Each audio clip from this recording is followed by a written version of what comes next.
ಈ ರಿಫೈನ್ಮೆಂಟ್ ನಾವು higher time frame to lower time frame ಮಾಡೋದು ಹೇಗೆ ಅಂತ ತಿಳ್ಕೊಳ್ಳೋಣ. First one inside bar. So when the market is bullish, ಒಂದು ಸಣ್ಣ red candle, that is a ಸಣ್ಣ ಆಪೋಸಿಟ್ ಕ್ಯಾಂಡಲ್ ಫಾರ್ಮ್ ಆದರೆ ಅದನ್ನು ನಾವು ಲೋವರ್ ಟೈಮ್ ಫ್ರೇಮ್ ಅಲ್ಲಿ ನೋಡಿದ್ರೆ that red candle will be a range. So ನಾವು ಇದನ್ನ ಕೂಡ ಮಾರ್ಕ್ ಮಾಡ್ಬೋದು.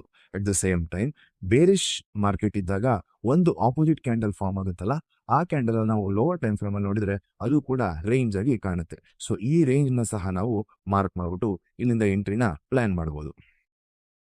So the next one is buy to sell and sell to buy Vicks.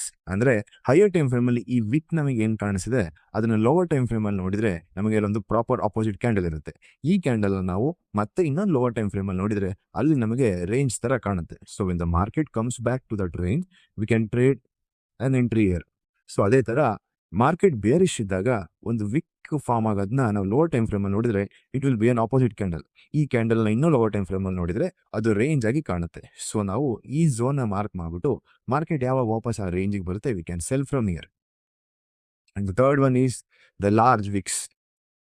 ಇಲ್ಲಿ ಎಲ್ಲಿ ಲಾರ್ಜ್ ವಿಕ್ ಫಾರ್ಮ್ ಆಗುತ್ತೆ ಅದನ್ನ ನಾವು ಲೋವರ್ ಟೈಮ್ ಫ್ರೇಮ್ ಅಲ್ಲಿ ನೋಡಿದ್ರೆ ಅದು ಒಂದು ಆಪೋಸಿಟ್ ಕಲರ್ ಕ್ಯಾಂಡಲ್ ಆಗಿ ಇರುತ್ತೆ. ಸೊ ಇದನ್ನ ನಾವು ಮತ್ತೆ ಇನ್ನೊಂದು ಲೋವರ್ ಟೈಮ್ ಫ್ರೇಮ್ ಅಲ್ಲಿ ನೋಡಿದ್ರೆ it will be a range. So ನಾವು ಮತ್ತೆ ಇಲ್ಲಿಂದ ಟ್ರೇಡ್ ನ ಪ್ಲಾನ್ ಮಾಡಬಹುದು. At the same time bearish market ಅಲ್ಲಿ ನಾವು ಈ ಪಾಯಿಂಟ್ ನ ನೋಡಿದ್ರೆ ಈ ಪಾಯಿಂಟ್ ಒಂದು ನಮಗೆ ಆಪೋಸಿಟ್ ಕ್ಯಾಂಡಲ್ ಆಗಿ ಕಾಣುತ್ತೆ.